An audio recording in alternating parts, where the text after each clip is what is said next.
Ahoj kamaráti a samozrejme aj tí ostatní. Dnes mám pre vás pripravený ďalší z chutných receptov.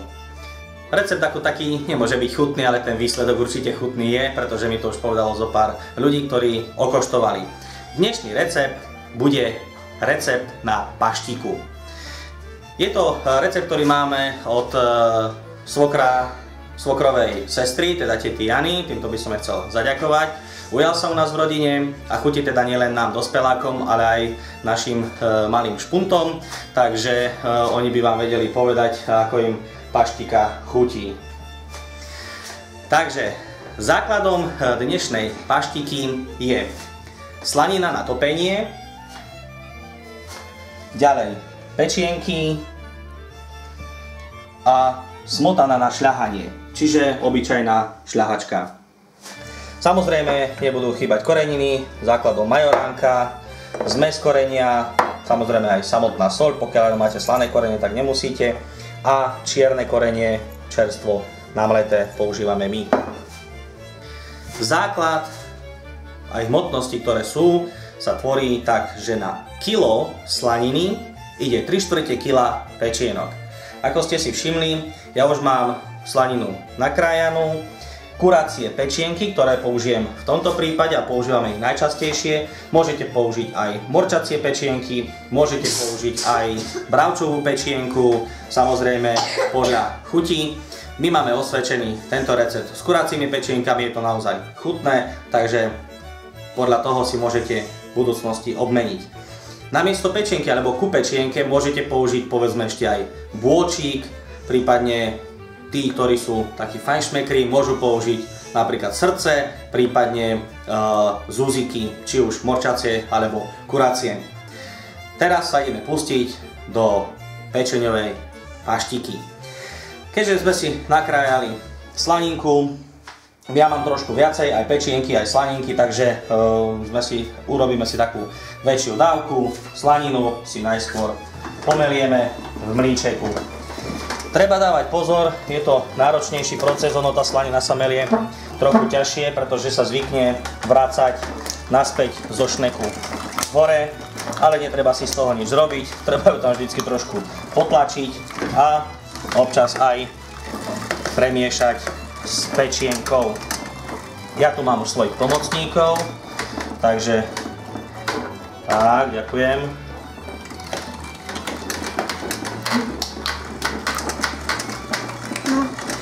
No a keďže to trvá trošku dlho, ja si tam zoberiem aj tú pečienku. Pečienky už máme samozrejme nachystané, očistené, umyté, prepláchnuté, takže to môžeme takto pekne postriedať.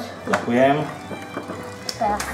Treba dávať pozor, aby si človek nepomlel prsty. Áno, lebo to je nebezpečné. Aj toto áno. Lebo to je nebezpečné. Môžem? Môžeš, Štívko, áno. Tak, ďakujem. No poď skúsiť. Idem to skúsiť. Bude...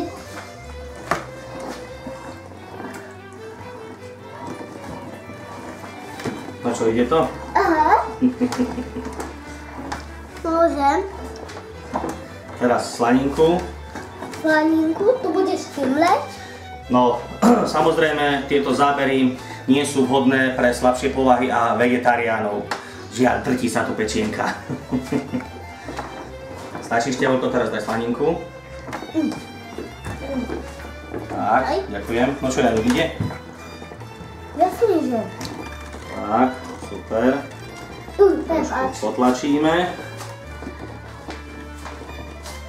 Šnekový dopravník to nechce ani pomleť.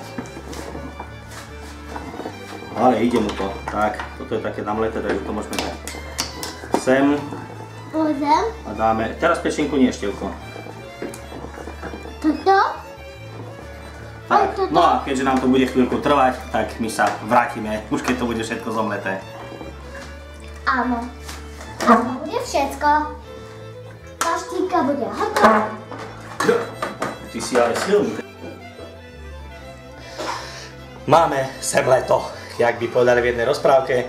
Takže pomleli sme dohromady slaninku aj pečienku. Takto vyzerá čistá zomletá masa, aj som sa pri tom trochu zapotil, ale mal som dobrých pomocníkov, takže aspoň mi mal to podávať do mlynčeka. No, teraz to potrebujeme všetko poriadne spoločne premiešať. Ja som si na to zobral drevenú varešku, sme na to tak zvyknutí. Aj sa to lepšie mieša, aj sa tým dno nepoškriabe, to sú také plechové pekáče, ale zase fajne sa v nich pečie. Tak, všetko poriadne, aj s pečienkou dohromady. Tak. Ešte sme tam nedali absolútne žiadnu ingredienciu, nič, toto je len čisté, pomleté, v podstate mäso, hej, čiže tá slanina a pečienky. Jediné, čo teraz pridáme, bude šľahačka. Keď to už bude takto premiešané, tak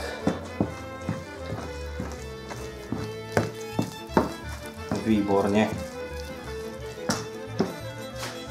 Tak, máme to premiešané. Tak, čistá šľahačka.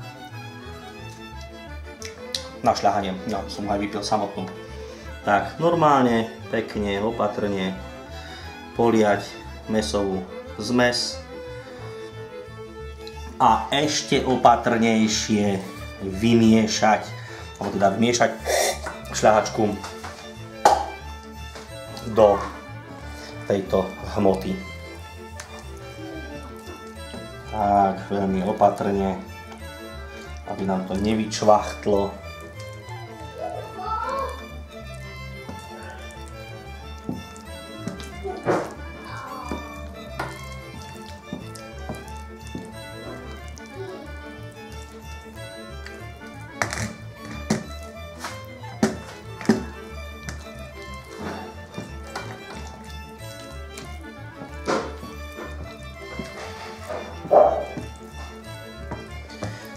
Ono sa to nezdá, že šľahačka do mesa, ale ono to tak zjemní tú paštiku. Potom je to také vláčnejšie, chutnejšie. No, po tomto celom procese to dáme pekne do rúry, upiecť takéto množstvo, keď sa robí teda z kila alebo z kila aj niečo, tak na 3/4 hodinu na 200 stupňov normálne upiecť. Budete vidieť, že po tých 45 minútach sa vám tam na vrchu robila taká jemná krustička a vtedy by to malo byť už upečené. Keď robím z väčšieho množstva, robím na väčšiu dávku aj na väčší plech, tak vtedy dávam aj hodinku, ale predtým, než to po tých 45 minútach skontrolujem, zoberiem takú drevenú prekladačku alebo obracačku a trošku to tak napíchám a poprevraciam v tom plechu. Čiže takto to tak ako nakrájam, aj takto a potom to tak trošku poprevraciam, aby sa vlastne ten spodok a ten vrch dostal na spodok a spodok naopak na vrch. Tak, máme pripravené, nachystané. Tak, môžeme to dať do rúry, zapiecť. Dá sa to preniesť do rúry. Tak, zapneme si rúru na 200 stupňov.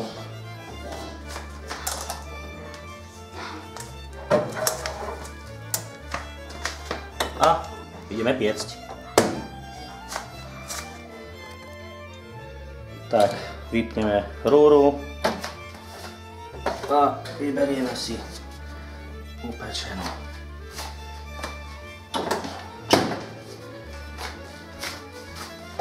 Paštičku.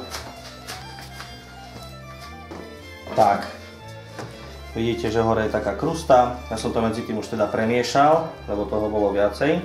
Takže dal som tomu ešte nejakých 10 minút navyše. No a teraz to potrebujem dostať už, vidíte, do pripraveného vandlíka, kde sa to celé dochutí a rozmixuje. Takže ja si pomôžem chňapkou. Takto si to chytím. To je naša drevená obracačka. Tak. Ešte sa z toho dymí, však je to horúce.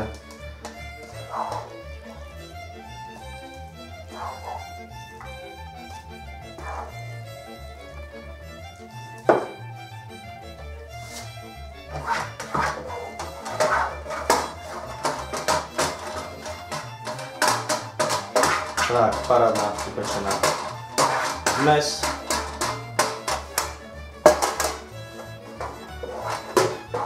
Ani kúsok nazmar, ako sa hovorí.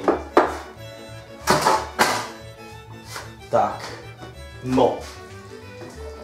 Takže tu máme celú zmes, takže môžeme začať dochucovať. Najprv dáme majoránku.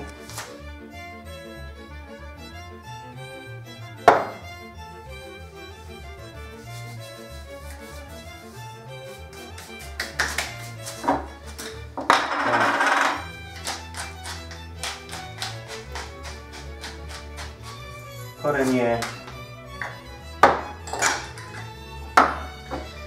koreninovú zmes, jen tak lehce, alebo iba tak ľahko, ako sa hovorí. Dochutiť sa totiž to dá vždy, ale keď to presolíte, alebo nedochutíte, tak už je to potom zle, už sa to vrátiť nedá. Tak, no. Zamiešané. No a ja teraz použijem takýto tyčový mixér a idem si to rozmixovať.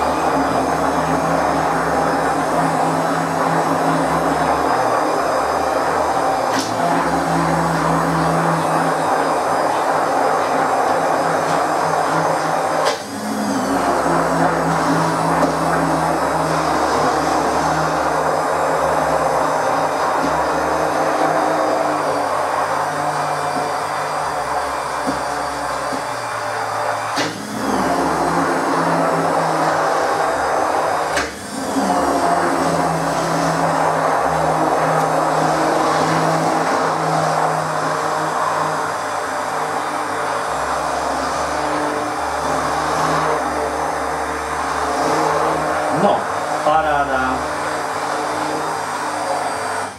Tak. Povedal by som, že vynikajúco.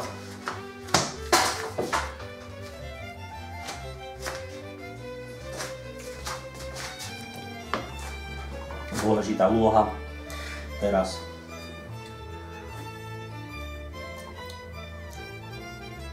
no, ja by som tam ešte trošku možno soli. Trošku soli pridáme.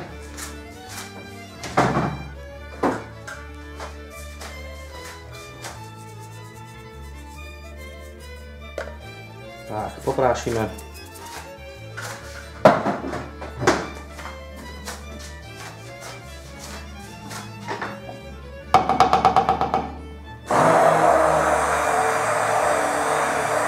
Ešte raz premixujeme, premiešame.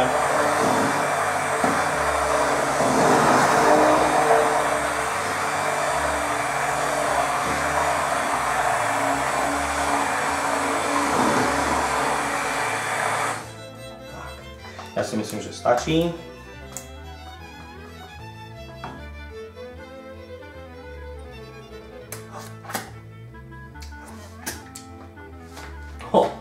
Au.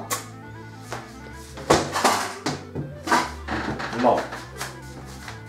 V tomto prípade bude veľmi dôležité mať nachystaný aj chlieb na vylízanie zvyšku, ktorý tam ostane v tom mandlíku. Tak. Paštika je hotová, tak ako je teplá. Tak, výborne. Ako som hovoril, dochutiť si ju môžete už každý, samozrejme podľa svojej vlastnej chuti. To už zistíte, koľko, čoho a ako. No a potom už samozrejme len konzumovať. Tak, my sme si tu nachystali aj fľaštičky, do ktorých to hneď budem nalievať, sú umyté. Samozrejme. A rovno takéto horúce, rozmixované ako to je, tak sa to do fľaštičiek. Nepovedal som predtým myštičky? Do fľaštičiek. Môžete samozrejme zvoliť veľkosť, akú chcete. Môžete si to nechať aj v miskách. Vždy to treba zase poutierať, aby to nechytalo všelijaké iné veci.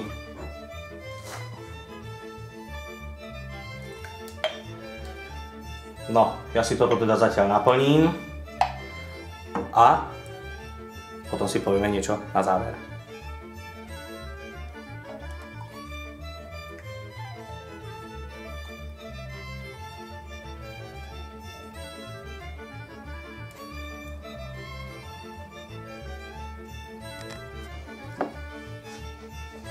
Tak, paštika je vo fľaštičkách, netreba zabudnúť poriadne dotiahnuť. No a na záver už len povedať, že ono v podstate taká fľaštička sa dá zjesť u nás na posedenie, takže to je tak na deň, možno aj kúsok pre celú rodinu. Čiže toto zhruba vydrží mesiac aj niečo, to je maximálna doba trvanlivosti u nás. Samozrejme, keď si to dáte zadústovať, môžete to vložiť do pivnice a vydrží vám to samozrejme aj dlhšie. Ale ono je to väčšinou také dobré, že sa to dá spotrebovať naozaj veľmi rýchlo. Môžete používať takéto malé fľaštičky, do veľkých sa to ani veľmi neoplatí, lebo ako som hovoril, keď sa to otvorí, treba to zjesť. Ako zatiaľ nám to nikdy nechytilo ani žiadnu pleseň, ani nič. Takže vždy sa to stihlo skonzumovať úplne v pohode. Máme to v chladničke, napríklad fľaštička, ktorá nechytila víčko, sa pretáča, tak tá pekne ostane tu, nechá sa ochladiť a pôjde do chladničky a myslím, že bude aj zajtra ráno na raňajky. Ako som spomínal, recept na paštíku, veľmi jednoduchý, zopakujem ho ešte raz. Na kilo slaniny na topenie ide 3/4 kg pečienok, 1 smotana na šľahanie. Upiecť na 45 minút na 200 stupňov do rúry. Keď robíte z väčšej dávky, treba si to pozrieť, poprípade premiešať, nechať to ešte 10-15 minút dopiecť. Pokoreniť, ochutiť, rozmixovať, naložiť do fľaštičiek. No a ja vám už môžem zaželať, len hádam dobrú chuť. Pozerám, že tu namiesto toho už niekto asi odjedal, že? No, takže ono to potom tak vychádza, že naozaj výborné. Aj vám prajem dobrú chuť, vyskúšajte.